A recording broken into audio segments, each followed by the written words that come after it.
All right, folks, can I have your attention, please? Folks, we're going to start in about 2 minutes. I think everybody looks like you're sitting down. If there's anybody that doesn't have a seat, we've got a few more folks that came that didn't RSVP, so we're trying to accommodate things. We've set up some more chairs in that back corner, so feel free to sit there if you're looking for a seat. And if we get more people yet, we'll do something else. But we are going to get started in about 2 minutes.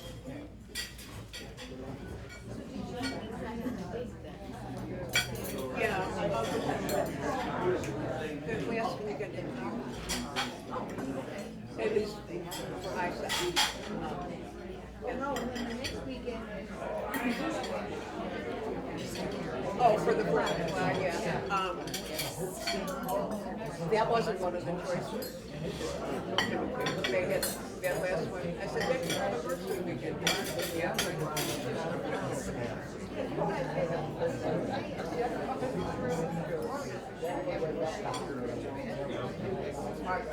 Well, it's probably not going to change for a while.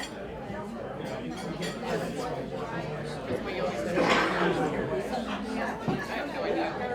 We're in 8 tournaments this year. Oh, it's great. So much fun.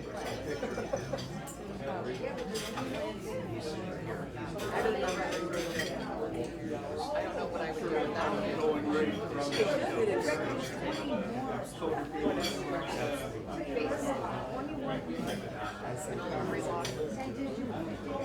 It's going to be our year. Mason was our business speaker. He's doing awesome. I mean, that's great.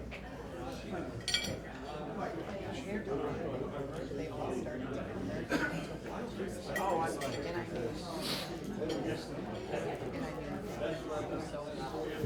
All right, we're going to get started. I would try it. Can I have your attention, please? Can I have your attention, please? We're going to get started.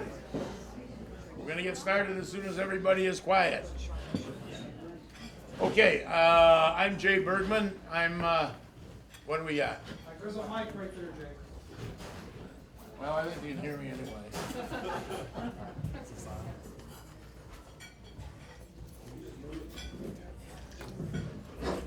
All right. Anyway, I'm Jay Bergman, Chairman of the Board of the First Secure Banks, and I'd like to thank you all for coming, but I'd like to just take a moment and tell you the reason that we're doing this. You know, I think everybody has heard stories about maybe some elderly folks being taken advantage of. Somebody contacts them, says, you want a contest and you got to just send us some money to pay the taxes or pay something, and we'll send you all this money.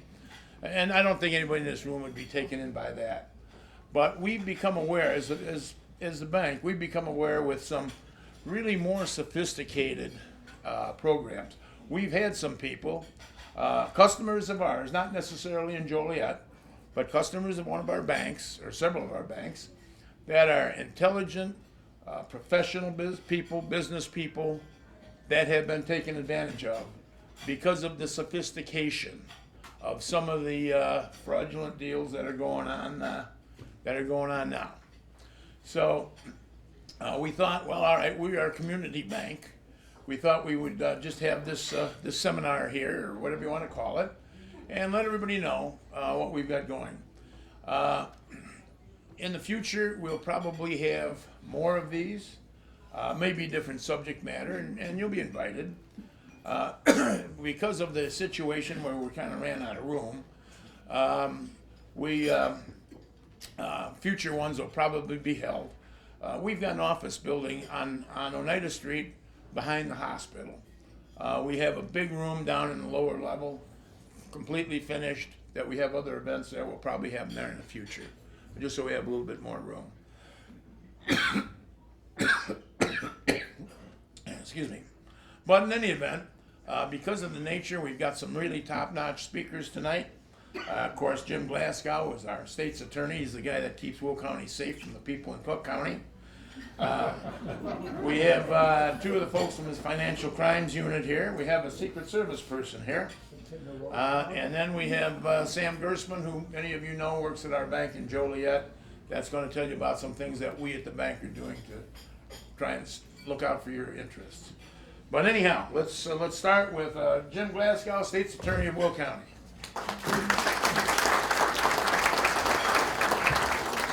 Thank you, Jay, and let's everybody give Jay a round of he wouldn't be here except for Jay. Jay is a local Joliet boy. He grew up on Caesar Street, and ironically, my father was born on Caesar Street, so we immediately had something in common. But he stayed true to Joliet his entire career. He's an oil and gas magnate nationwide, and then he decided to open some banks here locally. And seniors are obviously close to his heart, and he wants to make sure that they aren't defrauded. I've had that same feeling since I started back in 1993 as state's attorney. I met with Steve Risciardi from the Secret Service back then. There were no cell phones, there was no internet, and he asked me if I would prosecute the theft of treasury checks under $15,000. And I looked at him like he was crazy, and I said, sure. And so we hit it off from there, and but the partnership with the federal government with my office has been critical over the last 30-some years to make us more effective in protecting the people of Will County. And we've got Todd DiCarlo here. This is kind of unique. Todd has actually been the bodyguard for a number of our presidents. Most people don't meet someone like that. And we've seen with what happened to Trump when he was a candidate, how incredibly important the work they do is, and that they're putting their lives on the line every time they go to work that day. So give them a round of applause, please.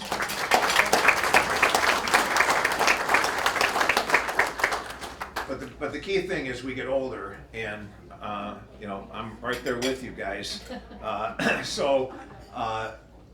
Elder abuse and the preying on the elderly financially has always been a high priority in my office. We now have a children's advocacy center that's big enough. We have space now to start an elder abuse program through that facility. It's not up and running yet, but that's something I'm absolutely committed to do, and have an outlet where seniors can go for help no matter what the situation. But again, you're very vulnerable right now because this artificial intelligence is really scary. And you used to get these crank phone calls. Well, now they can tell the computer what to do, and it's even smarter than we are. And so the cons that'll be going on through our emails, phone calls, whatever else it might be, are going to be so sophisticated, it's going to be hard to tell reality from the fraud. And so I'm glad that Jay asked us to do this. His banks, I know, have staff that are trained to help you.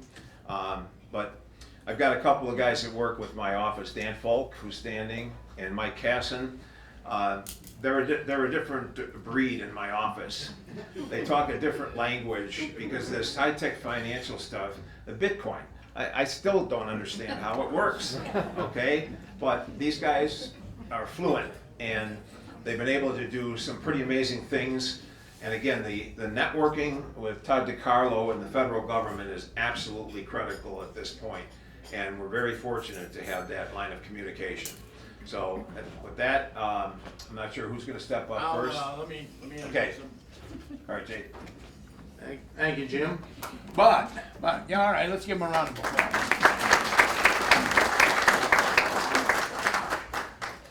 Okay, we're not here to sell you anything.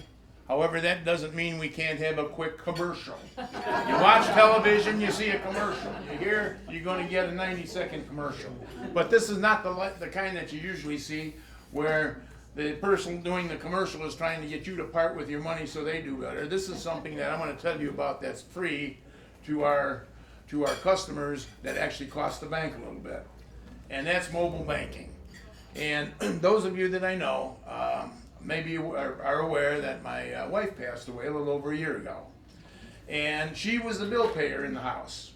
And we had our home in Joliet, lived here our whole life.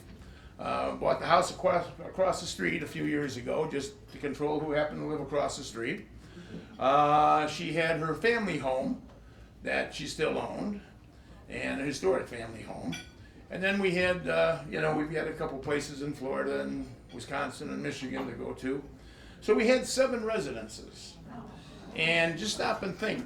For each one of these residents, you got electricity, you got cable, you got gas, you got water, who knows what all you got. And she was paying the bills, and she complained about it from time to time, and of course, in one ear, out the other. But then when I had to start paying the bills, things changed. So I talked to Brandy, who works at our bank. Most of you probably know her. I said, Brandy, I need help. Now you got to understand, I am like IT illiterate. I mean, I can send an email and I can answer my cell phone, but anything beyond that's a little more complicated. But anyway, she set me up on mobile bill pay, and some of you probably have it already. But let me just kind of describe it for those that you don't. You can go on and just when you go on the website for our bank, you log in, and there'll be a thing that comes up, and you can hit pay bills, and you can put in the information. Let's say you've got a ComEd bill. You can put in the ComEd, the account number and all that info, and then you put in the amount of the current bill, push pay, but it pays it. Then the next time you've got the same ComEd bill, all you do is bring up the same thing, you put in the amount, you hit pay, and it pays it. So frankly, I've cut about 80%, 90% of the time off it takes to pay the bills that I've inherited, just by using mobile bill pay. So I'm just telling you that that's available to everybody that has a checking account with us. If you don't have a checking account with us, you need to open a checking account with us. But that's available to everybody. And as far as I know, there's no cost at all to you. Costs us a little something, but it's free to you.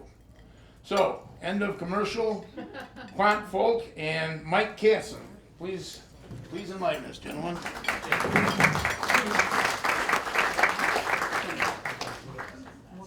Michael and I spend a lot of time in the courtroom in Will County where we don't have microphones and have to speak out loud. Can you folks hear us okay in the back of the room? All right, very good, thank you. Courtesy of Jim Glasgow, about 22 years ago, I became a Will County Assistant State's Attorney. I've been with him ever since. He's a great man to work for. And 16-ish years ago or so, he said, we want to start a financial crimes unit. One of his big concerns was elderly people, folks who amassed some assets. Willie Sutton once said, he was a famous bank robber, when asked, why do you rob banks? He goes, it's where the money is. Oh, truthful statement. Folks who have been around a little while longer, who've had a longer working life, probably have amassed some more assets. So if I'm a Nigerian prince, anybody have any Nigerian prince friends? Why do you laugh at me? Come on, I get those all the time. They're interested in you, right?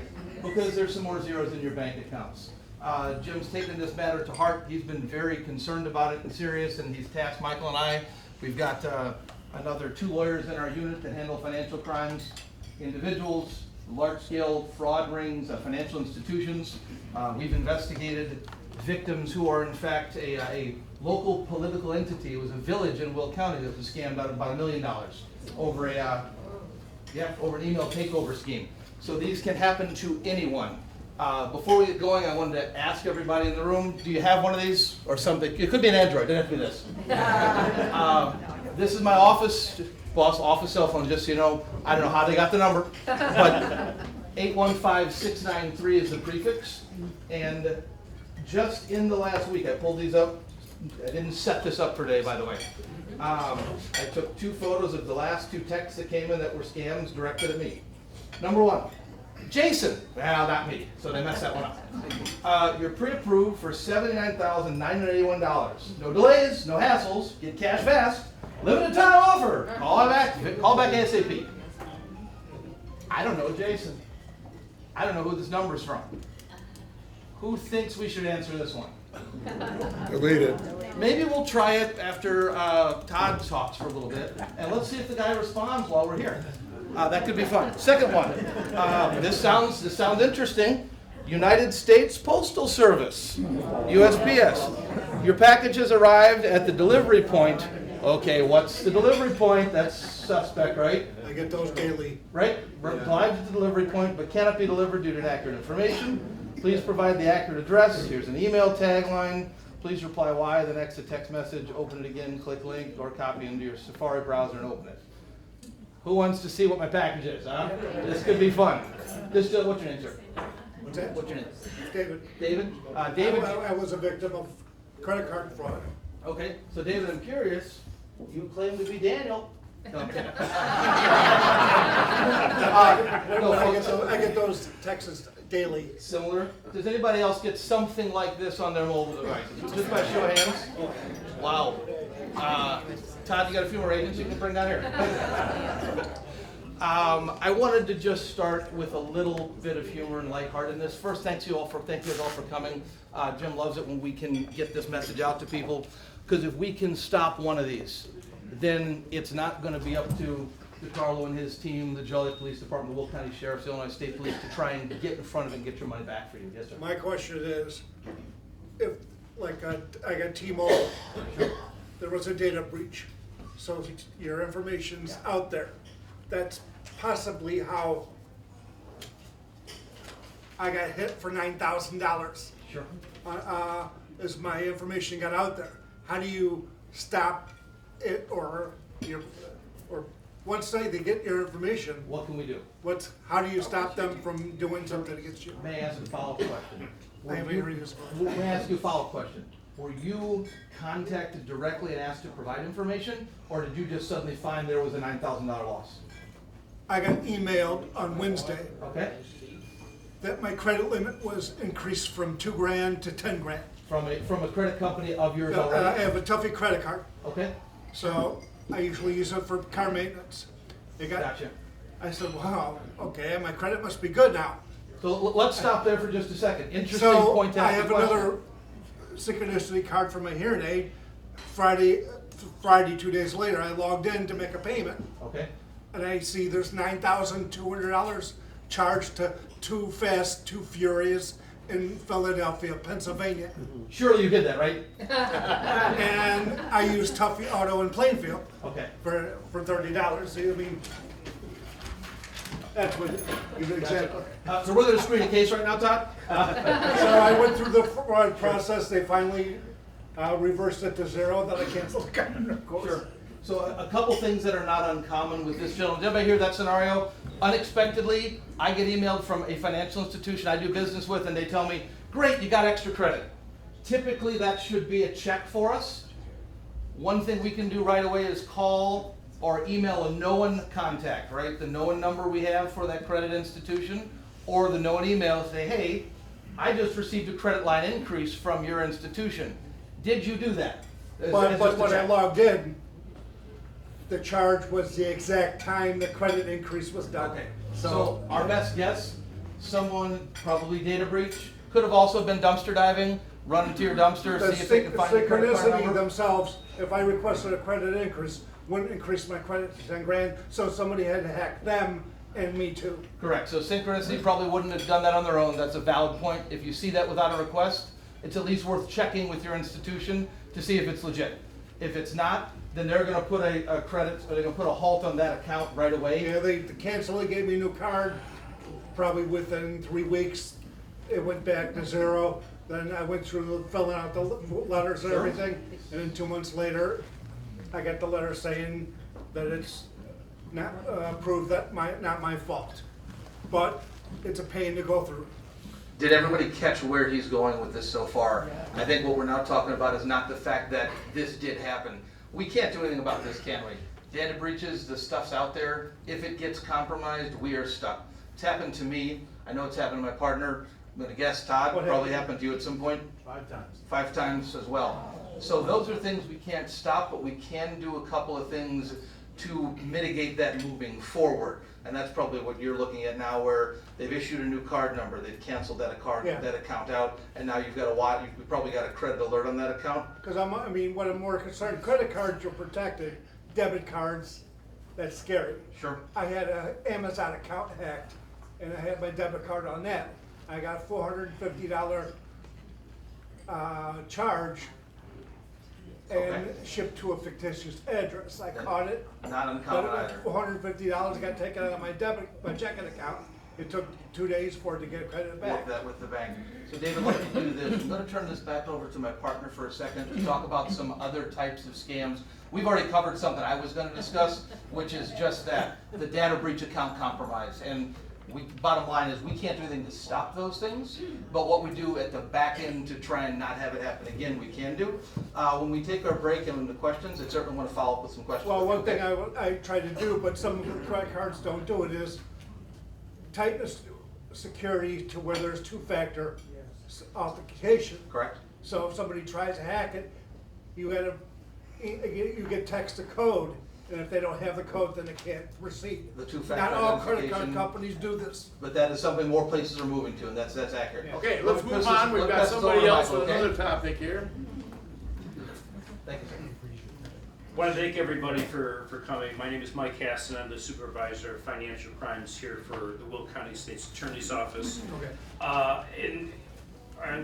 Due to the the vision and the proactive office that we have, that Jim Glasgow has put us in a position to try to do everything we can to educate, prevent crimes from happening in the first place, but then when they do happen, to be able to prosecute them successfully. And so thanks to that vision and the Financial Crimes Unit, we partner with local law enforcement, state law enforcement, and federal agencies that can give us additional resources, a different perspective, so we can attack these problems very quickly and proactively. And that includes not only educating the public, but increased education for us on all the new techniques that scammers will use, and trying to protect each one of you and to react as fast as we can. And so, thanks to part of that vision, we partner with Secret Service, we partner with Illinois Department of Revenue and Homeland Security to provide the resources that we need to attack these issues and to investigate them very quickly. And so we'll get to questions in a little bit, but what... You get that mic a little closer to your mouth. Get a little bit feet. Oh, okay. Thank you. But in order to be proactive with the types of scams that we see, we do come across a lot of the phone scams. People are targeting everybody with false allegations against account holders. Your grandson is in jail, or there's been an accident, or your account's been compromised. And one of the things that we try to react as quickly as we can to try to stop that and get the money back where we can, and educate to prevent those scams from happening in the first place. Working on a couple of the types of scams that we have seen and how people generate this information, as the gentleman pointed out before, that was unexpected from a data breach. We can't do anything about that. There's also some very savvy folks that are engaged in this, and Agent DeCarlo's got an excellent presentation that'll talk about specific things to watch out for. One of them is called social engineering, which is more sophisticated. It's not your average person that smashed a car window, took your wallet out of your car, and used your credit card. The social engineering side of things involves some deep diving. It involves oftentimes online trolling. If we have social media accounts, whether that be Facebook or Instagram or any of the other platforms out there, that we provide content to the world, it doesn't take a lot for someone to start to build a file on, for instance, myself. I'm not on any of them, but let's say that I was. Picking up my name is not that hard. Picking up where I might travel to, interests that I might have just based on pictures we're posting online, that starts to give some information. You couple that with any other online searches of your name, you can come up with some information about employment. Sometimes we also inadvertently give information about things we might use as passwords, like favorite sports teams, birthdays of our children. If we're into certain types of hobbies, be it sailing or rock climbing or pickleball perhaps, those things give individuals a clue to develop a dossier on us. They're going to use social information to reverse engineer information. In that scenario I just gave you, someone might have learned that I enjoy boating, I'm a pickleball player, and I have a daughter, whose name is Kelly. well, boy, if they get a phone number for me and want to make it sound interesting, would we be more likely to at least engage in follow-up questions with someone that said, Mr. Folk, yes, that's me, I'm calling on behalf of your credit company. That's pretty vague, but if I'm not sharp, I might miss that. I want to know what credit company. Is it Citibank? Is it Bank of America? And I might say, well, what happened? Well, there was a compromise. We want to make sure that your credit and your daughter Kelly's credit is both safe. Is there any chance that you have that you've had any odd activity on your boat loan? Now they're taking some guesses, right? Frankly, they hit 3 really good topics that might make me believe that person. So one thing we ask ourselves is, what do we want to do? How do we stop that? What if we are confronted with something that seems legitimate? One of the best things we can do is a follow-up question. What banking institution are you with? It's okay to ask a question, right? That's what we do in a conversation. So please don't just accept the authority that comes on your phone. Go ahead and engage in a question. If they say, well, call me back at this number. Okay, well, how could we perhaps check that number to verify it's legitimate? If we have a computer, we could use our friend Agent Google. Agent Google is much more attractive than Agent DeCarlo, I'll tell you that. Punch that phone number into a Google search and see if it comes back to Bank of America. In the absence of that, we all have credit cards. If they were calling from, I'll pull out my Citibank card. If they were calling from Citibank, I'd look at my card and check the number on the back. 1-800-744-2854. That's a good number to call for Citi. You know why? The fraudster can't answer that phone. So this is a good check to do. Sometimes it takes a little bit of extra, hold on, let me check with you. And that's not necessarily a bad idea. Many years ago, some issues occurred in rural areas where people were impersonating police officers. They'd get a little yellow light in their Crown Vic, and they'd stop late at night, a single female. And the suggestion at the time for people who were concerned about that type of conduct was the females would say, officer, I will certainly do what you would like. I want a backup uniformed officer here before I comply. In a similar way, checking that phone number to see if the person's legitimate is a very good idea. That's something we could do to kind of stop the phone call scam from a social engineering perspective.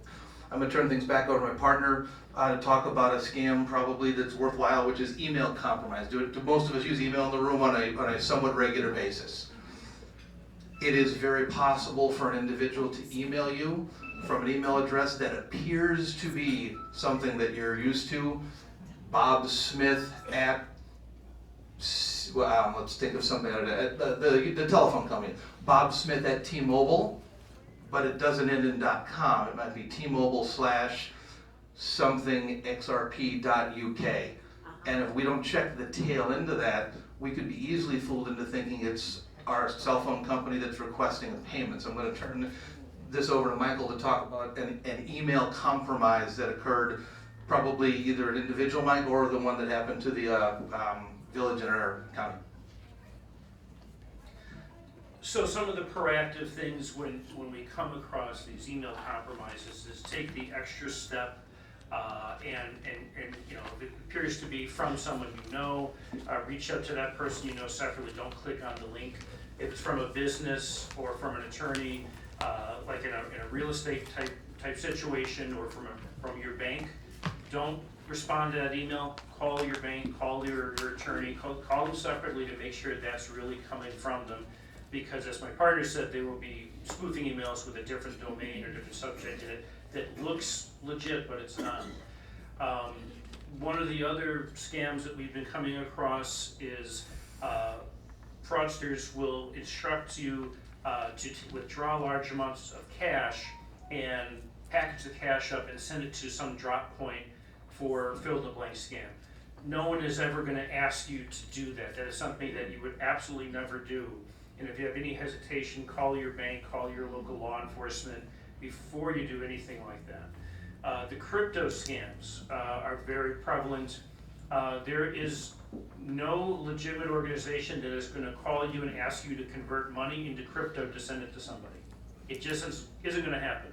Never ever do that. Make sure that you call your bank, call your a close relative, someone that you trust, call your local police department. Generally, if you are taken by a scam like that, we have a few business days where we may be able to get your money back, but prevention is going to be a lot more important. But one of the things that a lot of these people try to do is try to get you off guard, try to get you to act quickly so that you don't have time to think. Trust your instincts.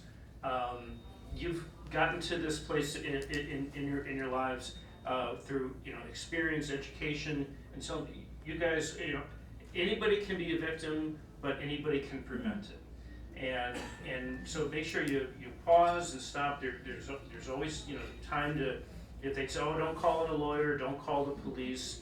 No, you absolutely have time to do those things to safeguard your property and your life. But what we try to do is to be proactive, to act quickly, to work very closely with law enforcement so that we are able to have good outcomes with these things. And if you are taken advantage of a scam, I know it can be embarrassing, it can be frustrating. Call right away so that we can get our resources in motion to get these things resolved as fast as we can. I'm the king of embarrassment. I'm wearing a different tie and different shirt now because I had an unfortunate incident with a sandwich at lunch and some mustard. So I'll just go ahead and out myself there. If I can do that in a room of 100 people, please do not feel bad contacting Mr. Glasgow's office. Ask for Michael or myself if you want to. Don't feel bad contacting the Joliet Police Department if you live there, the Will County Sheriff, Illinois State Police Headquarters. They've heard it all before. It is not a problem to be a victim. We want to help. We've had a very good success rate when we've been able to act quickly, even with cryptocurrency scams, where US dollars have been converted into digital currency and then transferred to various accounts all over the globe. If we act quickly, in no small part due to agents that work with Todd's office, we're able to trace those funds. Not in every instance can we catch the account they're sitting in and freeze it, but we have had success stories where some of those funds, and in some instances all, were still recoverable. I will tell you those are rare instances of great success that we're incredibly proud of when they occur. However, we cannot get that all the time, and every time we waste a day or two before we're aware of it, those funds move further and further away and become more difficult for us to repatriate, but we have had reasonable success with those. We would also ask you to watch out for things. Well, out of juice. We're over. Thanks, folks. We've had instances where folks have also used governmental entities. I got a call, a voicemail from the IRS this time of year saying there was a tax warrant out for my arrest. Jim, I'm sorry, apparently I'm a tax felon, I didn't know that. I was concerned enough about that I stopped, I listened to the message, I wrote down the number, and I was gonna call it, because I don't want to get arrested. I bet no one in the room wants to get arrested. That's exactly the purpose of that scam, right? We're gonna act quickly, we're embarrassed, we want to settle it. So I punched the number into Agent Google, and it came back to an unknown number. So I hold on, I'll call the IRS, the number for the Treasury Department. Got someone on the line. Are you guys going to arrest me? Jim, they said yes. It was great. No, turned out to be exactly what it was, which was a scam that was embarrassing, that was going to cause me to act quickly. I work in this field, right? It should not have come anywhere close to getting to me. I know I saw a couple hands up. We do have a question and answer period after Agent DiCarlo talks, so if you don't mind if we could hold those questions after Agent DiCarlo gets there, that would probably be helpful for everybody. The other thing we wanted to talk to you guys about briefly were, this has all been what? Over the internet, on the phone, a scenario where we don't even see our perpetrator. Hi! What about things that happen in person? Those are things we also need to be cautious of, right? It's a different world now. We may not be answering our door to everyone who just comes up. But when we do, we want to be thoughtful. There are crews of gypsies that are still doing these in-person schemes. And we get them several times a year, where someone comes in after a storm is one. Hey, we gotta inspect your roof. Your insurance company called us to take a look. And they look legitimate, right? If I had a lanyard with a nice badge, a clipboard, ooh, who likes a clipboard? Maybe even a form that's got your name and your house address on it. That looks pretty legitimate, doesn't it? Sir, hold on. My son, daughter, wife, husband, boyfriend, girlfriend, aunt, uncle, niece, nephew is here with me. Let me get them, I'll be right back, and shut the door and lock it. I will tell you, there's a very good probability if they're not legitimate, they will not be there when you come back. Someone who's a second set of eyes. What insurance company sent you here? Don't tell them who your company is. Now they gotta guess. They could get it right, potentially. Thank you. Batteries are working. Nice. They could potentially get that right. They could get it wrong. If that's, oh, you're messing with. Wow. Be thoughtful about that. Letting someone into your home to inspect your heater. Letting someone into your home to take a look at the plumbing. There's a second person coming. They're going to distract the primary target of that scam. Second person's going to go where they think there's money. Quick hits. Bedroom, bathroom, office, and they'll be gone. So those are also things we want to be cautious of. The in-person scam, just as realistic today as the digital hack, the phone call, or the confidence scam. We're almost to our time, so I think it might be wise now to turn this over to someone that has way more experience in the field investigation. Todd protects presidents. That's pretty cool. His team and he also investigate financial crimes, particularly the crimes that involve digital cyber crimes. He's an expert in it. He's got a team of experts in it, and we'd like to give up whatever extra time I can have to him. We're coming back for questions later, so please note those. But I'd like to turn things over to the United States Secret Service, the assistant to the senior agent in charge, Todd DiCarlo. We'll get to that in just a minute.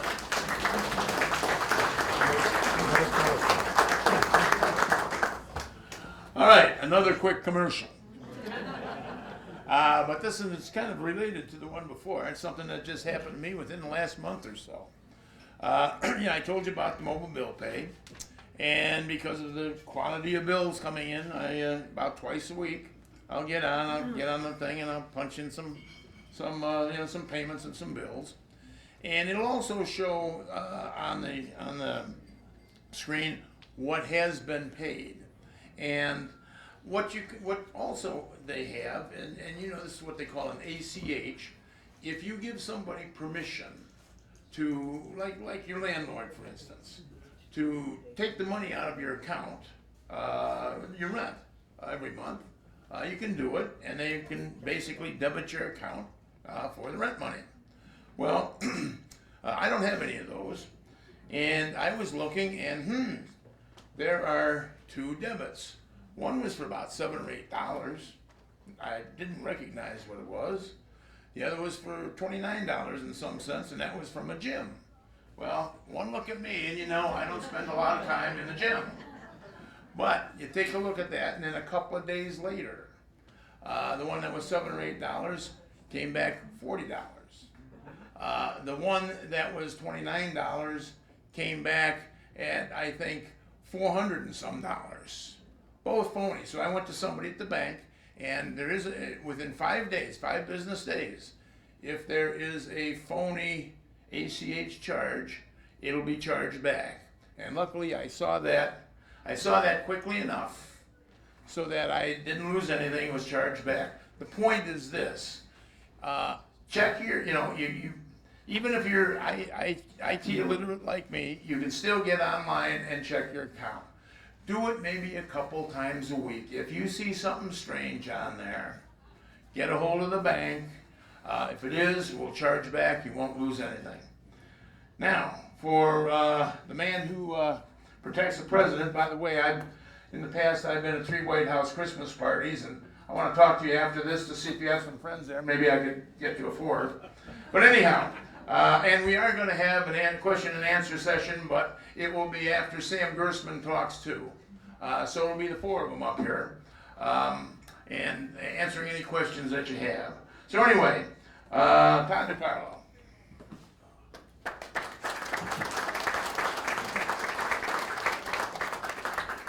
Is this working? All right, good. Yes, so I'm Todd DiCarlo. I'm a supervisor with the United States. It works half the time. Yeah, I can't work with that.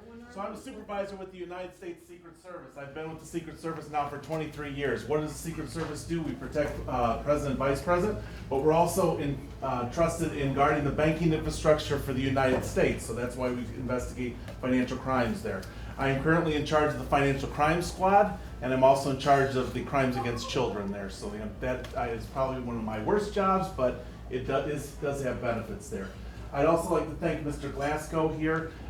Him and our team here with Mr. Dant and Mr. Mike there have made an outstanding team in regards to the fighting of financial crimes. And without his leadership, we could not do this. So a round of applause for Mr. Glasgow.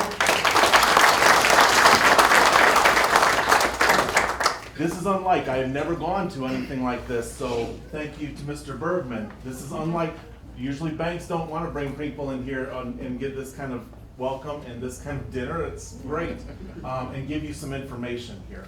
I did this presentation for fraud victims for seniors last Saturday, and it ran about 2 hours. So you're going to get the very short version of this, okay? I'm not opposed to coming back and doing the full version of it there, but you're going to kind of get the short version of it here today. Why are seniors targeted? Well, seniors are targeted because, why? Because we have, sorry, I've got accumulated wealth. Yeah, right. What happens if I took, how many people are living on their retirement here? We are. What if I took your retirement? What would you have? Where would you be? Nowhere. Street. Okay. Has anyone seen that movie, The Beekeeper? Oh, yeah. Unfortunately, the lady that happens it to is horrible, but watch that movie. It's well worth it to see how these scams work here. It has to do with accumulated wealth, digital illiteracy. Basically, we don't understand. I don't understand IT. I am not computer illiterate. I have my kids that have to do the snappy chat. They'll sit there and text me. I'm like, no. We have a conversation. Okay? That's something that I want you to understand, is that conversation is something we use, and that's what's going to help you not become a victim of this. Also, this is very close to my heart. My mother and my grandmother were both victims of financial fraud. And what did they tell me? On their deathbed. Why? Because there's a stigma attached to it. Please, folks, this happens to people thousands of times a day. I don't care if you're 18 or you're 85. It happens.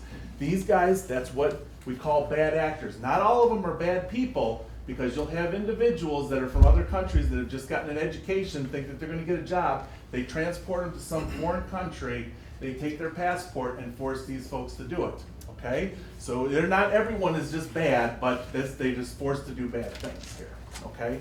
So just know that when someone comes on there and they're trying, if you're not soliciting something, if you're not soliciting, you're not making that phone call, you're not calling to the bank, you're not calling the usual number that you call to the bank, you're not calling for your SSI or any of that stuff there, and someone's asking you there, you pick up the phone and call the number that you usually contact. Don't take the number that's on there.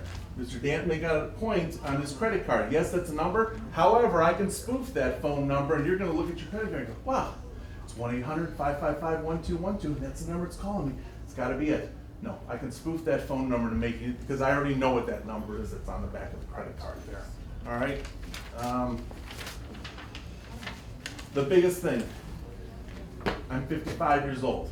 So I grew up, my grandmother raised me for about 5 years while my mom was working.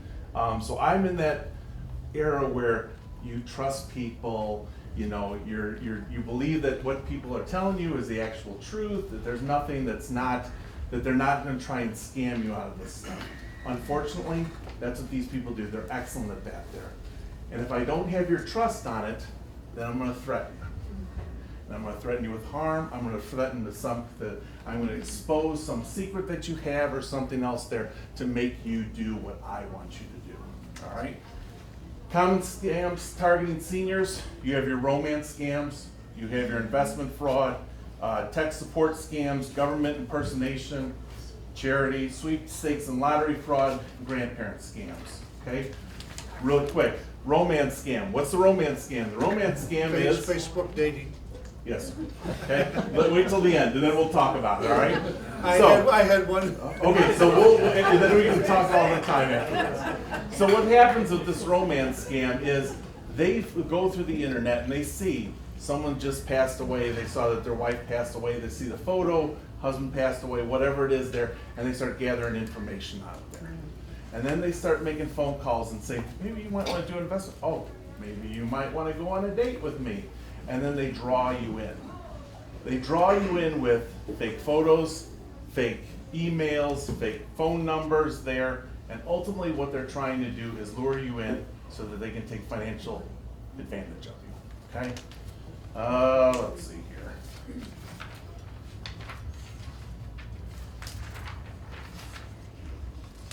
Investment scam. The problem with investment scams is, as you know, being a senior, like I know what my retirement is gonna be for a month. I know what my amount's gonna be that I have to live on for my retirement, but maybe I want a little more. So now someone calls you or they get on your computer and they say, hey, I have an investment, it's gonna be the best, you're gonna make so much money, you're not gonna know what you're gonna be rolling around in money here. So what they end up doing is they start baiting you. And they say, $5,000, you gotta get in here, no, now, you gotta get in now, this is the time to get in here. $5,000, so you do your $5,000 investment. Well, the other thing is you don't know about is there's 10 other people that they've scammed in this thing, okay?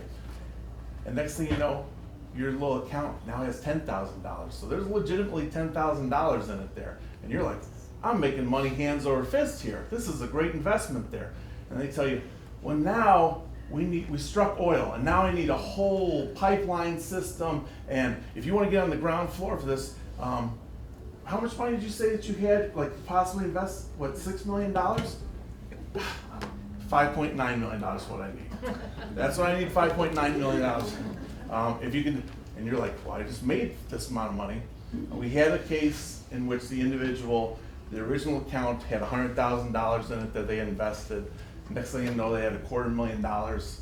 They then bought into the scheme, put $8 million into the scheme, and never heard from the person again. They lost $8 million, they lost their entire investment. They had nothing left, zero. They put everything in on this. And unfortunately, it's a foreign country. We couldn't get the money back for them there, so they had nothing, zero. So just be aware, if you don't do, if it's not a legitimate company or not a legitimate investor bank, do not do this. Let's see, which one of the ones I want to go through.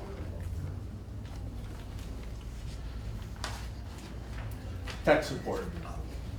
Tech support is basically you're not keeping up on your computer, your virus software, your phone's not, you're not updating your phone, and all of a sudden now you're getting pop-ups, you're getting, oh, your computer's not working. Well, that's because you have malware, you have a virus on your computer that they're sitting there waiting for you. And then what they want you to do is then they bait you in there for you to give them your information, whether it's bank information or your checking account or your credit card account there, and then they just wipe you out. So again, if you're bringing your computer to, Geek Squad, or you're bringing it to someone that you know, that's fine. But if someone just all of a sudden sends you a pop-up and says, here, please call this number, unplug your computer and go bring it to Geek Squad and have it wiped out.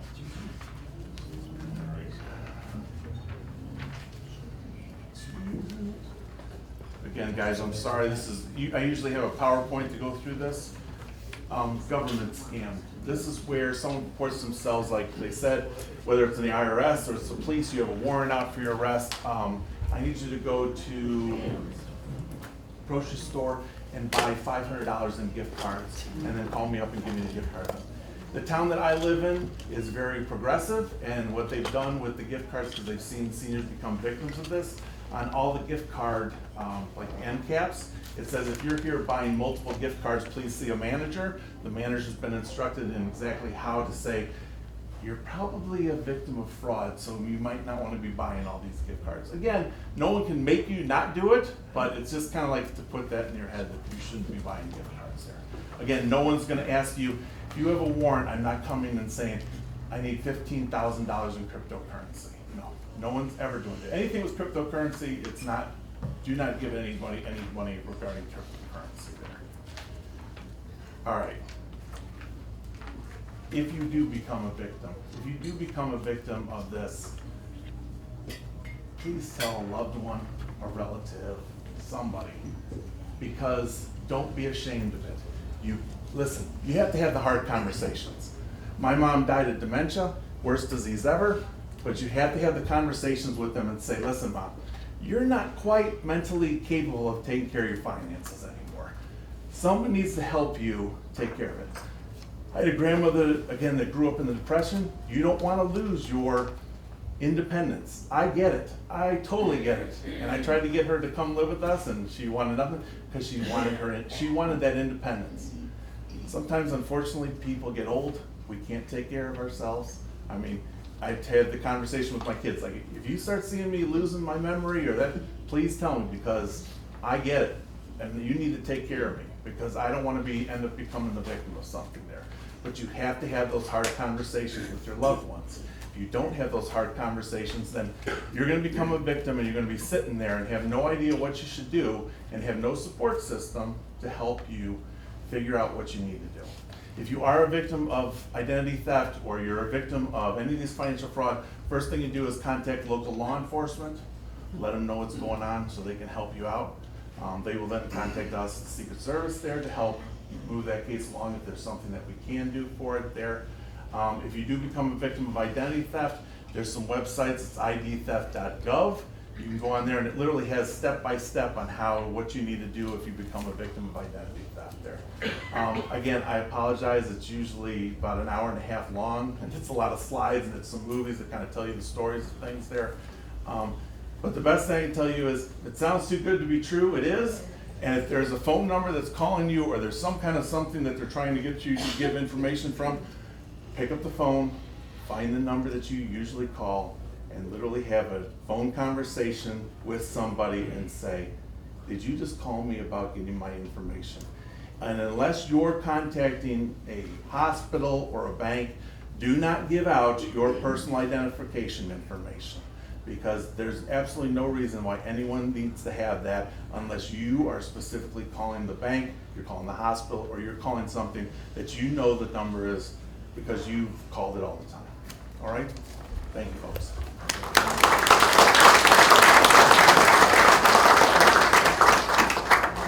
Okay, thanks, Todd. And like I mentioned before, we will have a question and answer session with these folks in just a few minutes. Next, we have one more commercial. Melinda, would you like to come up there? What we've got going here is there's a survey that's on your table. We're hoping that you will fill it out. There's no obligation for anything, but we want to have more of these programs, but we want to know more of what you want us to do.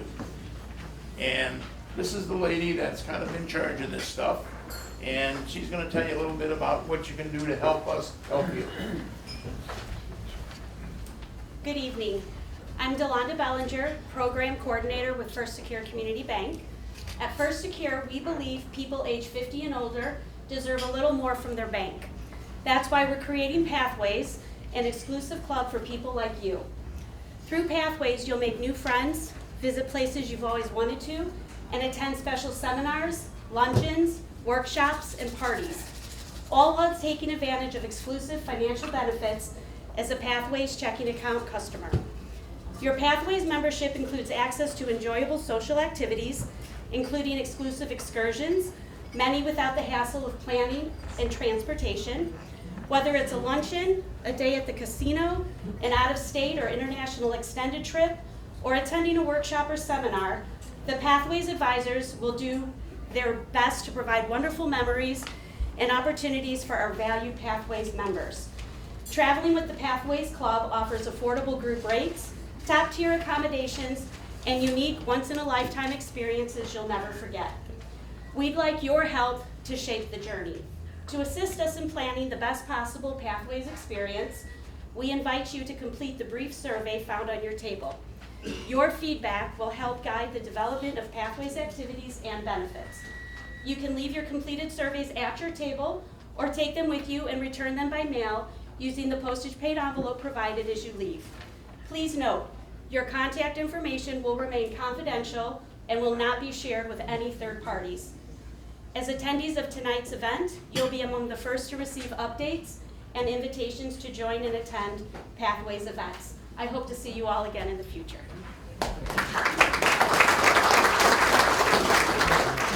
And let me just clarify, Pathways, it's not something that you have to sign up to join. If you've got a checking account with us, more than likely, you're already a member.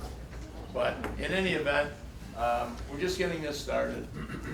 So if you can fill out the survey, that will help Delonda look for future things. Now, we do have one more speaker from the bank, Sam Gersman. Sam's going to tell you a little bit about what we do and what some scams that we are aware of that we've had done to people at our bank, and what we're doing at the bank to protect you. Then when we're done with that, then we'll have the question and answer session. Yeah, well, it'll work for a minute or two. Okay, we'll see. Hey, there we That's the way it is. All right, so obviously a lot of familiar faces here. A lot of people already know me. I am in the Joliet location. I had a whole list. Of scams and frauds and everything that I was going to tell you about to watch out for, but these fine gentlemen covered almost all of them.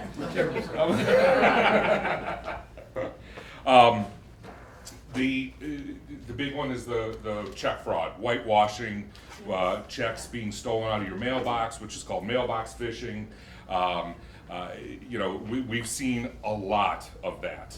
Now, as a consumer with a personal checking account, you actually have up to 60 days when you notice fraud on your account for us to be able to do something to get your money back. Commercial accounts, business accounts, it's a different story, but for consumer accounts, you got 60 days. So we stress to make sure you review your statements every month, to make sure those transactions are correct, everything in there was authorized by you. If there's not, please come to the bank, let us know, and we will work to get that money back for you. I know the gentleman talked about all of the different text messaging. We've detected suspicious activity in your account. Please verify your username and password. We're never going to do that. We're never going to ask you for that. If we see fraud in your account, we can see it on our side. We don't need your username and password. We sent you a verification code. Can you please read it back to us? We're not going to do that. In most true banks, if you do log in and it sends you a text, it says, do not share this code with anyone. Don't do that. Now, some of the fraud that we've witnessed and that we've stopped for some of our clients, we had a client, it's wire fraud.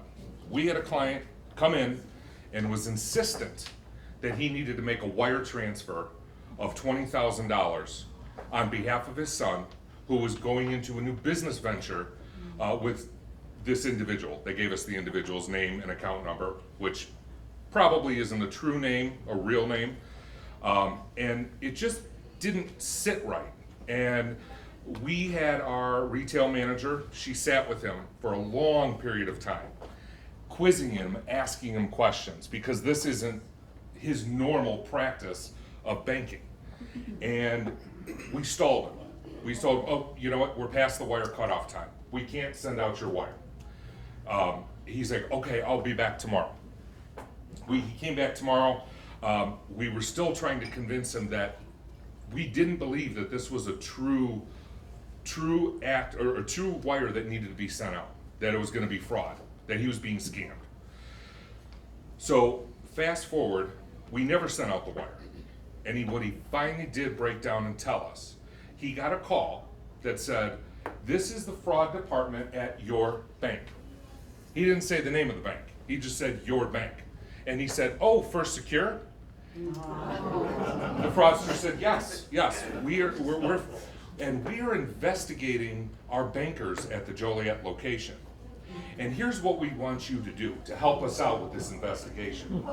We want you to go in and wire transfer money, and we'll send you that information of where you need it transferred, because we're investigating the bankers and we're testing them, because we're from the fraud department, and then we'll send you your money back right away. Well, so he did finally, he was very embarrassed, obviously, that he fell for that. But he was so convinced that this was true that he told his son, I'm trying to help the bank's fraud department, and this is what I'm doing. You know, they need the help because they're investigating the bankers. Go back to our retail manager, she called. She said, let's call your son. Let's get him on the phone. She called him up, asked him some questions. And are you going into a business venture with someone? Yes. The father was so convinced that he had convinced his son to even lie to us to say that it was. Luckily, we stopped that one. We talked about Microsoft and the software scam and all of those. We're freezing your computer, give us your account numbers.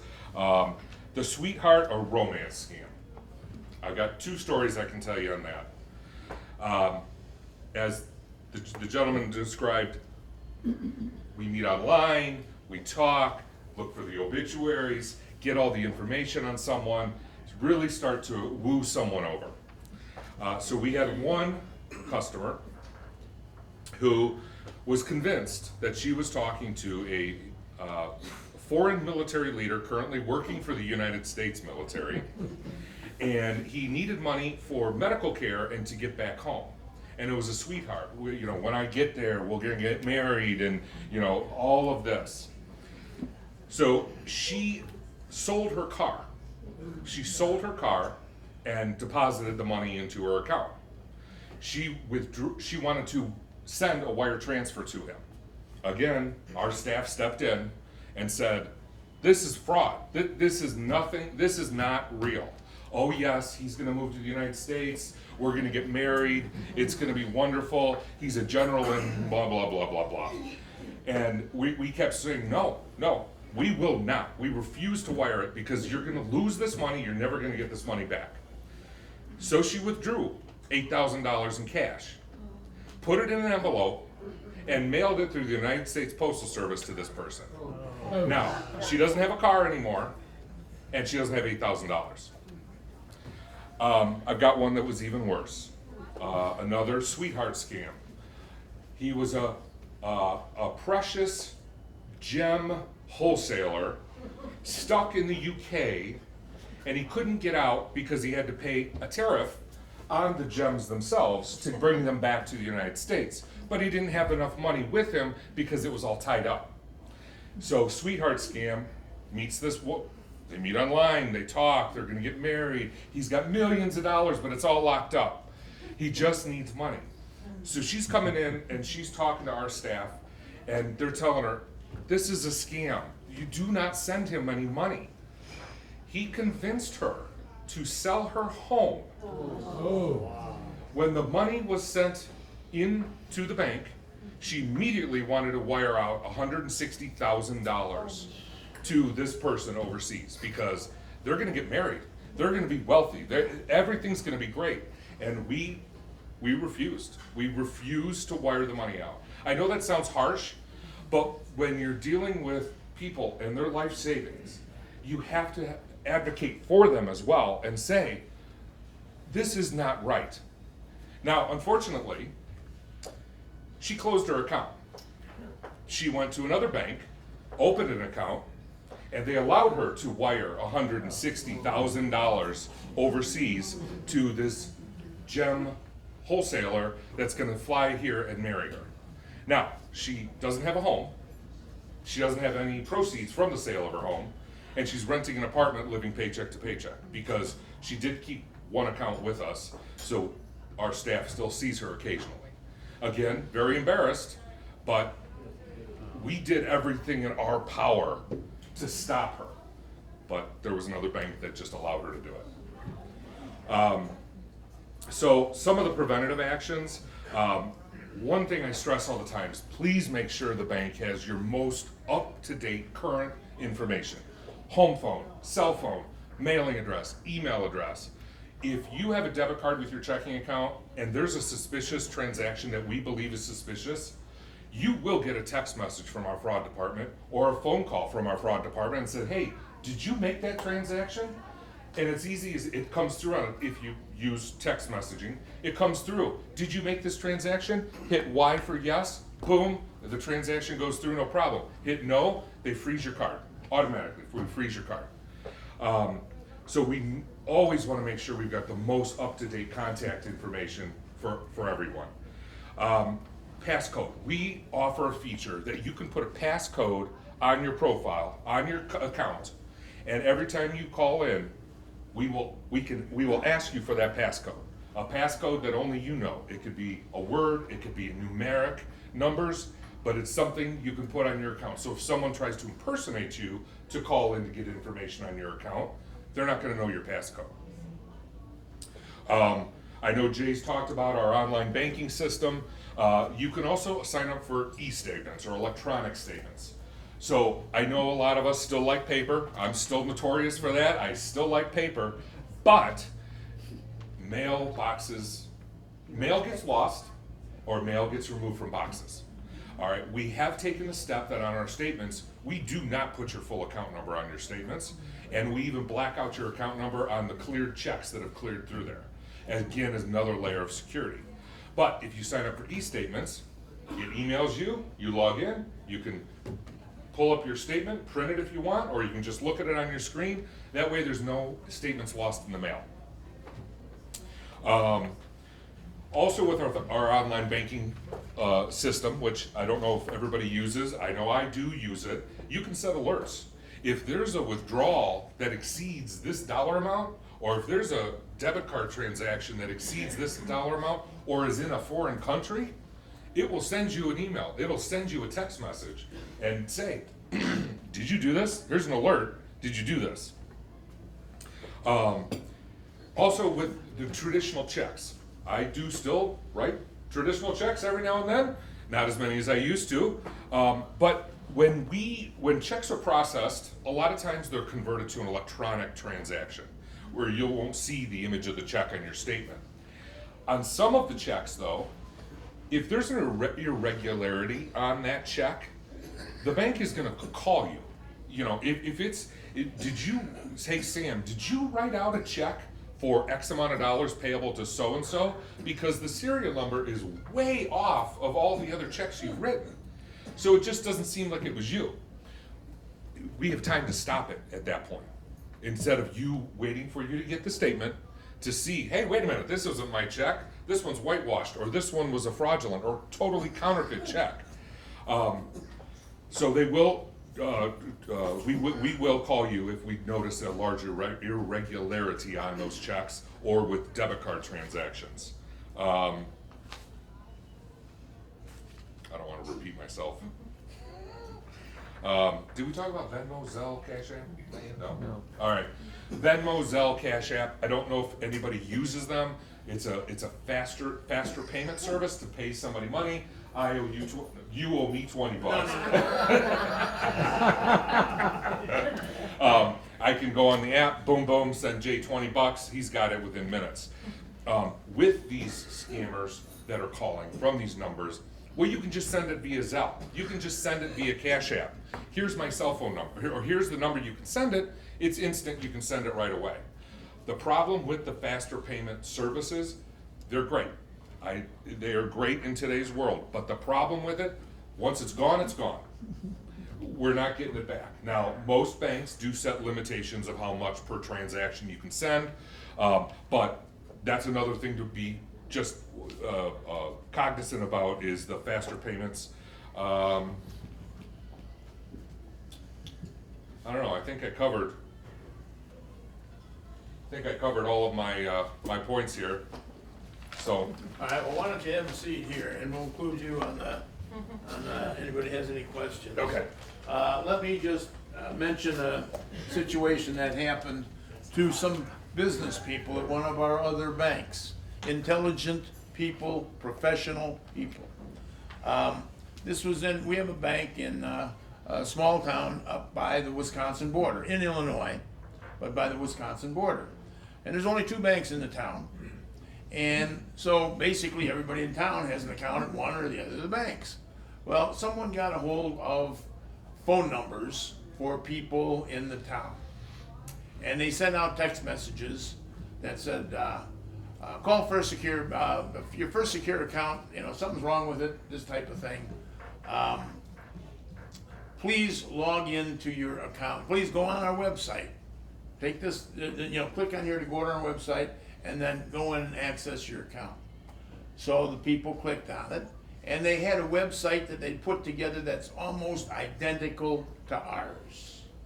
But the thing that you click on is, the word like First Secure, it was like one letter off that you clicked on the thing, but you got to this phony website. And then it said, because of something being locked up or whatever, please log in with this and your checking account number, or checking account number. So we had several people that did. And one person lost $10,000, and 2 other people lost $5,000 each. And this was a complex deal. I mean, they had actually set up a website. They set up like an email or an address, to get to the website. They virtually duplicated ours, and we ended up giving. Well, actually, we gave the person that we weren't obligated to do anything. We did nothing wrong, but these were good customers. We gave one person $10,000 back, gave another person $5,000 back, and the third person said they didn't want the money from ours. They were too stupid. They should never have done it in the first place. But anyway, okay, that was a story that just happened recently. So now I think it's time for questions and answers. So we've got 5 gentlemen up here. Feel free to pick on Jim too, of course. And 5 people up here. So what we'll do is, if you raise your hand, I'll point to you, but then you just ask. I'm not gonna say. I'll just point to you. Okay, you sir, and you ask whoever you want to ask, whatever questions you want to ask. Okay, lady in the black top there. Yeah, you. Yep. Who'd you want to talk? Yeah, I'm concerned because I was told that when someone calls you on the phone and they'll say your name and they want you to say yes, that it's you. And I was told you should never say yes. Is that true? Somebody like to answer that? I'm gonna do one thing to help this out. I'm gonna bring one of the fun microphones out so everybody can hear your question. I'll try and repeat that back. I think the question was, you get a call from an unknown person, ask you to give them your name, and you're concerned whether or not you should do that. Was that the question? They say your name and they want you to say yes. To confirm your name or not. Yes. Gotcha. My insurance. Absolutely. Sure. And I keep telling them, even my retirement call. And they're all wanting me to say yes, and I told them, no, you're not supposed to say that word. So confirming your identity, is that something that could lead us to a problem? Todd, Jim, Mike, what do you guys think? Absolutely not give, I would not give anyone your information unless you are soliciting that person and you called them direct. Other than that, do not answer, because what they could be using also is trying to get your information, how you speak, and then saving it to then try to do something else with it, utilizing artificial intelligence. It makes a lot of sense to me. Does that help answer your question? If they're legitimate, they can say, well, we know we're calling Cynthia Thorson, right? Because they're the ones that have called you. That makes a lot of sense. Does that kind of take care of where your concerns are, man? Who else has a question? We'll walk back from it. Man, 1 second, let me get over there so everybody can hear you. My husband died 2 years ago, and he was a fireman.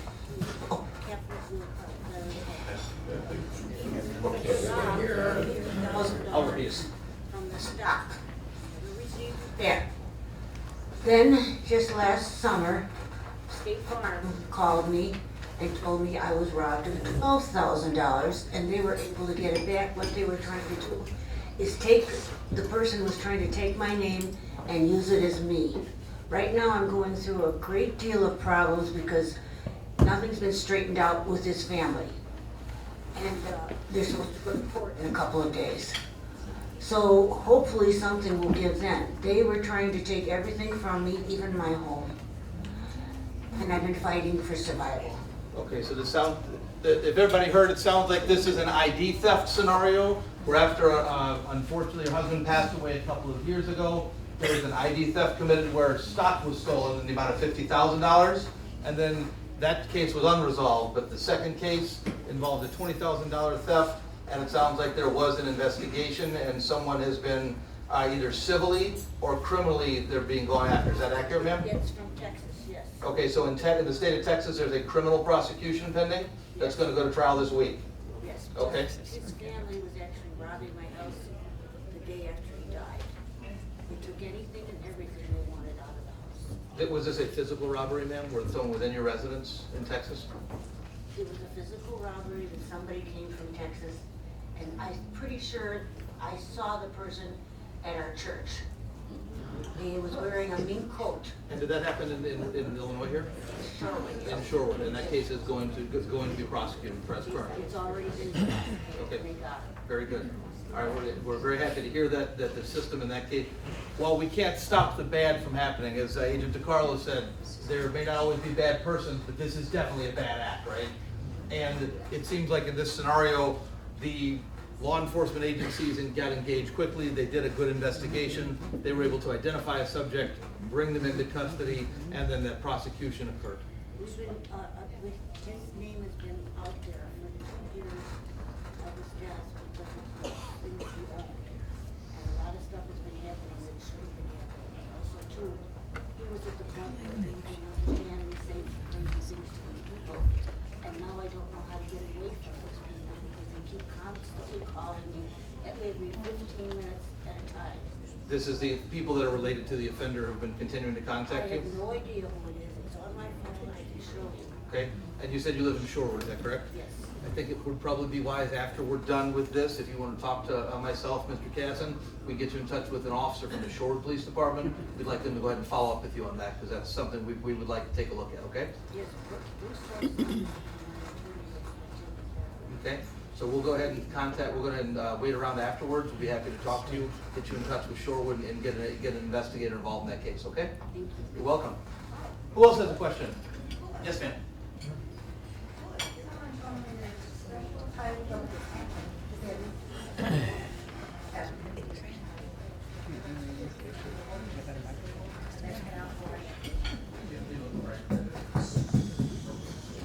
She indicated that there's a special piece of technology out there, a writing pen manufacturing company, that when you use that to write your checks, that cannot be washed off.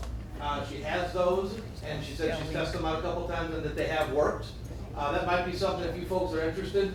Again, an online search through our friend Mr. Google to look for an anti-check fraud pen or a pen that resists being washed. That might be a very good device to grab if we're concerned about someone compromising our checks and doing that. Todd? We have a lady right here that's Come up. interested. I got one of those pens from your bank. Our bag? Yes, sir. Oh, yeah, we got them specially just for that, folks.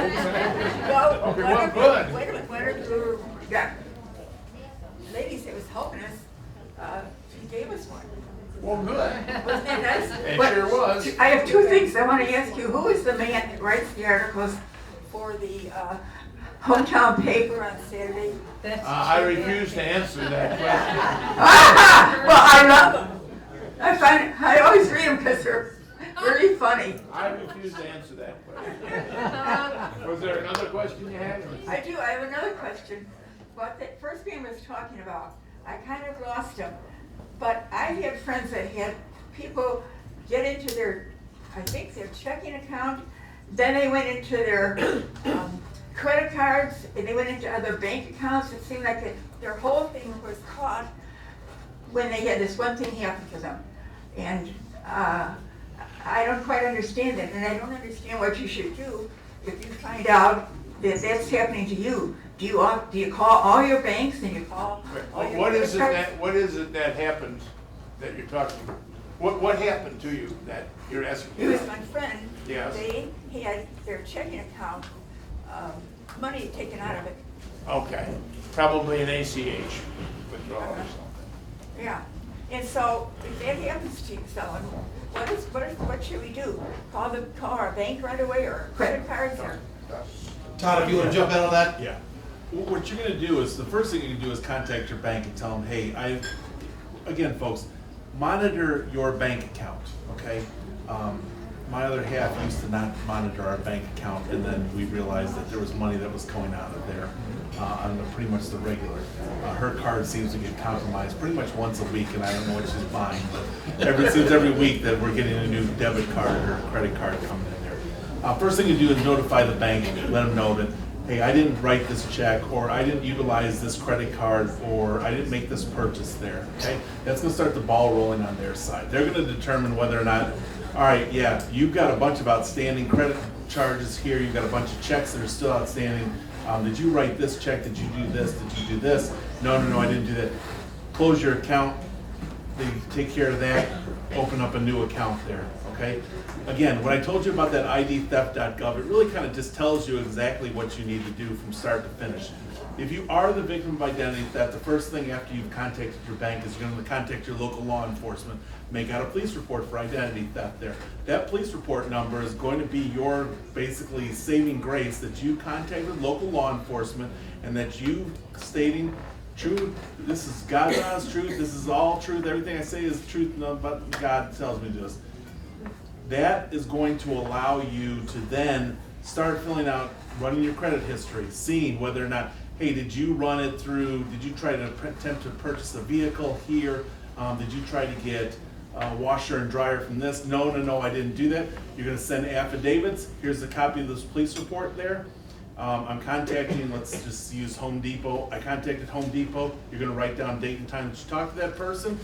Send me an affidavit. I did not attempt to buy this. I didn't buy this item here, and I'm disputing these charges there, okay? And then you keep track of all that information so you have it.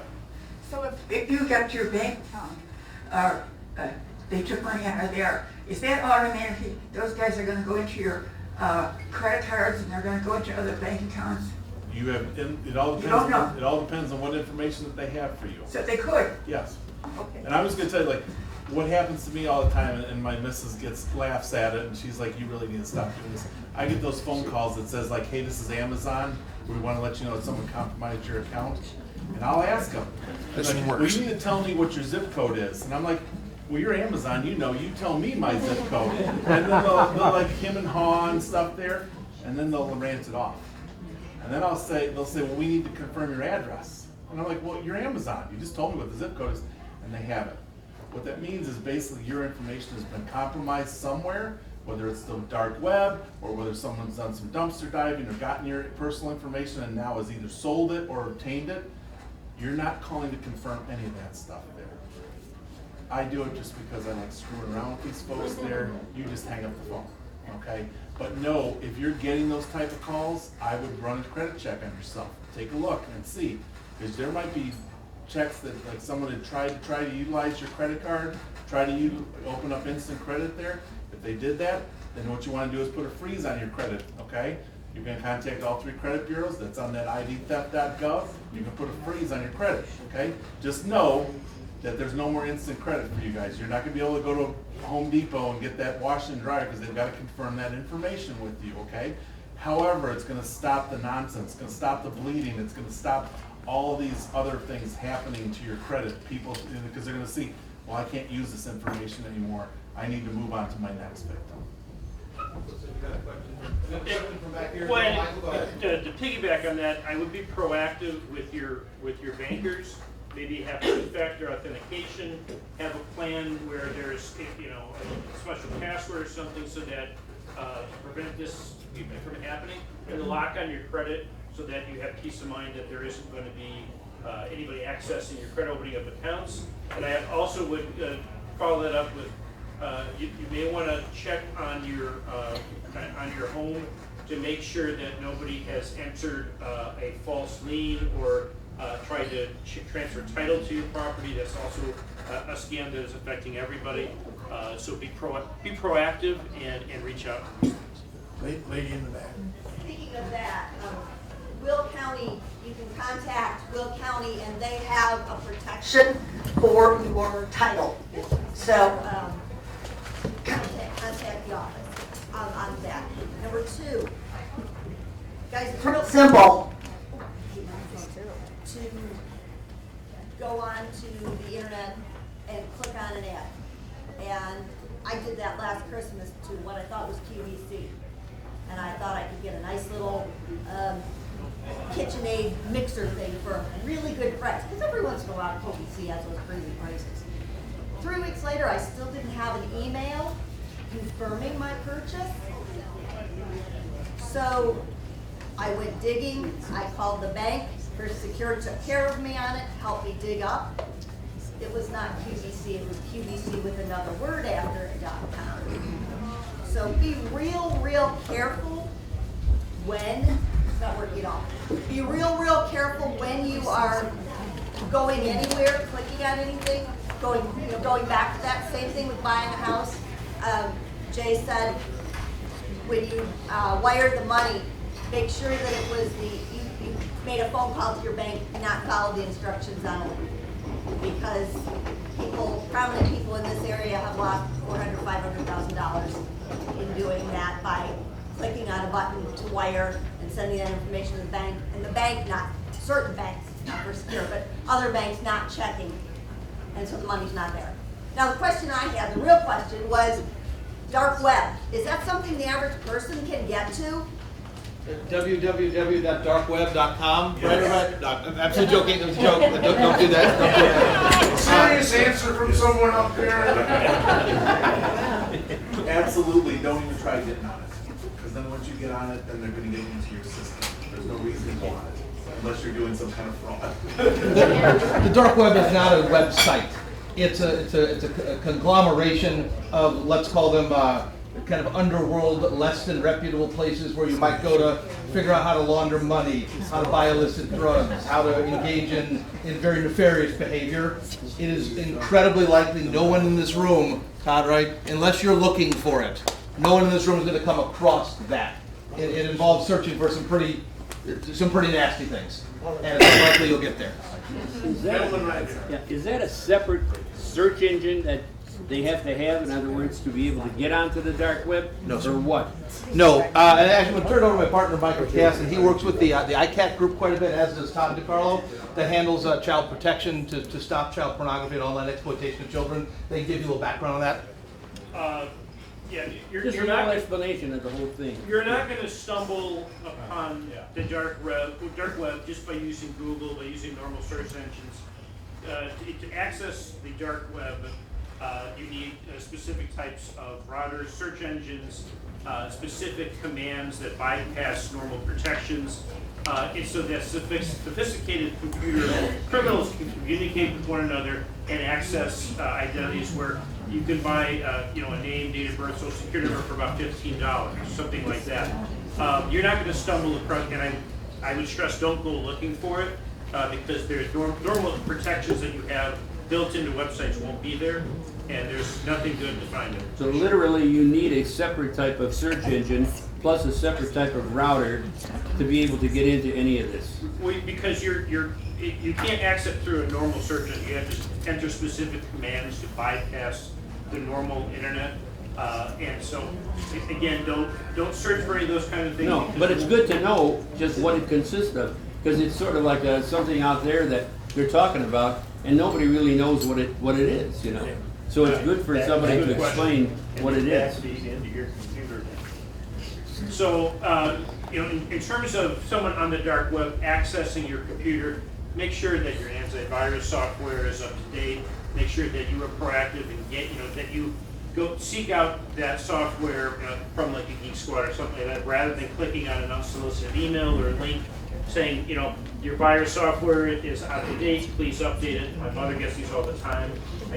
Don't click on those at all. Proactively have something installed and to give you peace of mind so that you have all the security you can. We have another question back here. Please go ahead. I was just wondering, what's your opinion on working with Zelle with your bank? Probably for our folks who work at the bank here, what do you guys think about the Zelle platform? I mean, I think Zelle is it is very convenient. I think Zelle is very convenient. It's quick. It's easy to send money to different people. Like I kind of stressed before, is make sure that the number you're sending that money to is truly the person you're sending that money to, because unfortunately with Zelle,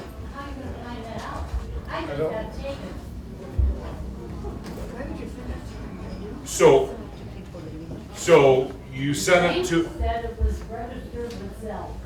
okay, but I sent them the money, it was transporting my car back from Florida to Illinois. Oh, could I have $200 more? I said, no, not until it hits my car. Well, you know, I had my car ready to go. Sent them the money through Zelle, and they're not doing nothing for me. so, but this was an actual car carrier that you contracted with initially. Okay, so that person is not an honest business person. Let's put it that way. So you contracted for a certain price to have your car transported from point A to point B. In the middle of this, they said, we need another $200. So they were holding your car hostage. So they were holding it hostage. So any of my officers want advice on that? Contact that. Nothing you can do. Yeah, the unfortunate part is you're gonna have to contact whoever you decide to solicit to have them move your vehicle there. Contact the Better Business Bureau. You know, I'd contact local law enforcement wherever this place is at and see if they have any more complaints, because maybe there's something else that's going on with them, but. Did you actually get your vehicle back, man? Did you get your vehicle back? No, your vehicle's still out there? Okay. Understood. The bank, the way they were registered with Zelle. So in this scenario, it appears that this fraudster was using Zelle as a method of payment. The fraudster would have done this anyway if you'd have asked for an ACH transfer, but it would have tied the case for an investigator, Todd, right? A little easier for us to get to an ACH transfer than the Zelle payment transfer. So Zelle's still a safe platform. If you and I are friends and I said, hey, I'll pick up dinner, just give me the half of it, and I gave you my phone number, we'd all be okay using Zelle in that scenario, right? Because we know each other. So probably sticking with Zelle to folks we know makes a lot of sense. This gentleman had a question as well? I have a question. You'll be next, sir. This gentleman. Go ahead, sir. What do you do if you find out that you are on that, your information is in that? The question is, what would you do if you find your information has made it to the dark web? How do you protect yourself in that scenario? Todd? Well, that's my question, because that's what happened to me. My information's out there. The unfortunate part, sir, is that once it's out there, it's out there. Whether you were compromised from a business or someone got a hold of your information some other way, is because what they do is they sell that information, they sell it to somebody else, and then they sell it to somebody else there. I mean, back when re-encoded credit cards kind of started there, they would take a credit card number, let's say it ended up in 000, and the re-encoded card number is 1234. This individual literally went onto the dark web and said, I need the credit card numbers I have all end in 000. I need credit card numbers that end in that. I'll pay extra for it. And then they searched it, and then they gave them hundreds of credit cards that ended in that number there. The unfortunate part is once it's out there, it's out there. It just requires you to have to keep monitoring your credit, monitor your bank accounts there, and just be proactive. All right, we've got time for 2 more questions. There's a gentleman there that. He is changing passwords often. My sister-in-law uses it all the time. She wants to send me some money. And I said to her, well, I had to set up with Bank of America. And I says, just send me $1 to make sure it goes through. So she texted me and said, did you get the $1? I said, no. So I sent her $1 back because she sent me $1 and it's gone. I felt sorry for her. Was this in the Zelle platform? Yeah. Okay. And about 5 months later, we're in First Secure Bank to make a deposit, and lo and behold, there's $1 from Zelle. So for those of you who didn't how hear, that's First Secure. This gentleman was using Zelle and with his sister to do a cash transfer, and they suggested, let's send $1 first as a test to make sure we don't lose a lot of money. They did those transactions, it didn't appear immediately, but sometime later, that did show up at his account at the bank. Well, I didn't know it until I went into the bank Sure. to make some. So from the banking side, how long does the Zelle stuff take to actually show up in your account? Ours wasn't supposed to be going, it wasn't supposed to be going to your bank, it was going to our other bank, but it Well, I'm ended up in your sorry, bank. lady. It was only that, but we're like, how did that How one did get it go there? there? So, okay, so you When I didn't originally have wanted, Zelle, huh? you originally wanted to go to some other bank. Another bank, right. Okay, all right. So, because it showed up, did you, when you then came to the good side, did you enroll in Zelle with your First Secure account? No, You didn't enroll in Zelle at all in your first. not for search, for First Secure, I never did, and it showed up there. Yeah, we don't know how they got it either. That, You guys are good. I mean, luckily, it showed up at a bank that I use. I can't explain that because if you didn't enroll with your First Secure account, Right. Zelle wouldn't know where to send it. They should have sent it to the other bank, Yeah. but if you didn't enroll in Zelle, I can't answer that one. Okay, one more question. Yes. Sorry. Thank you.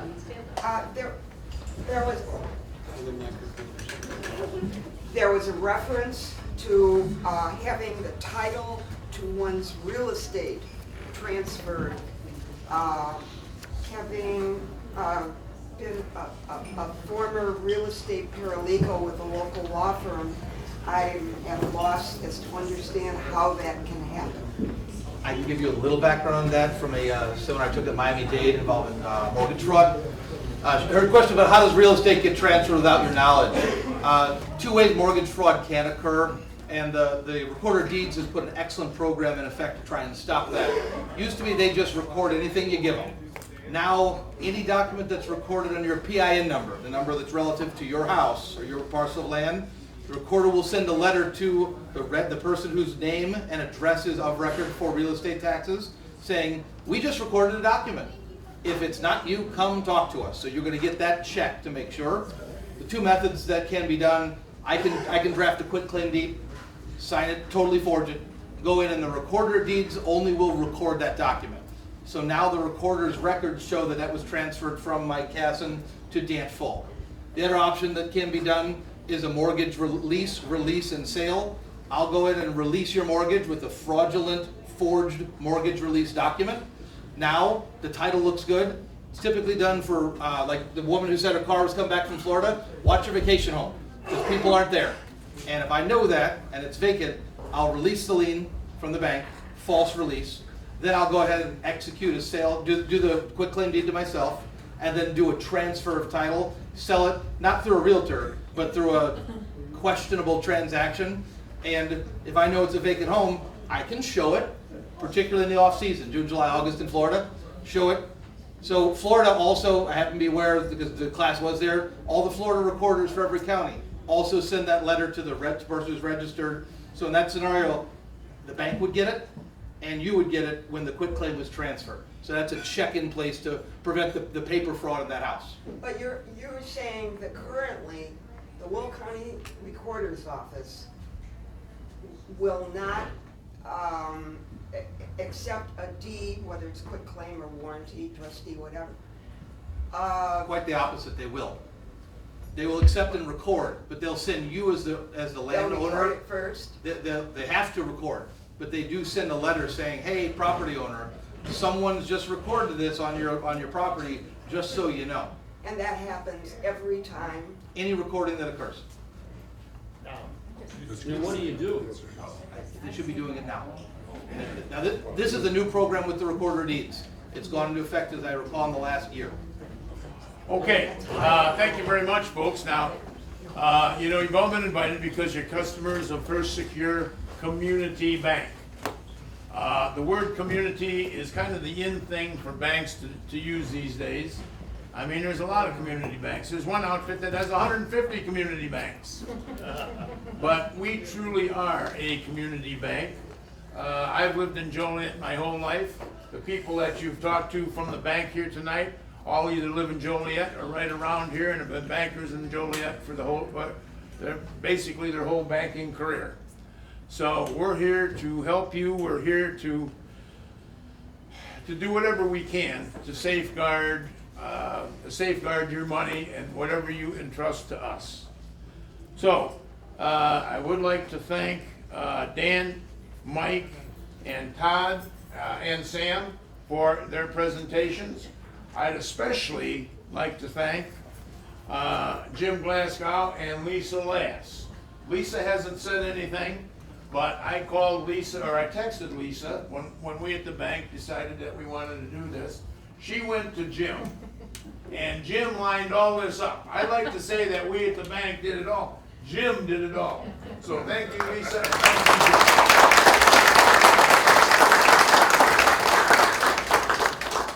And thank you, everybody, for coming. Good night.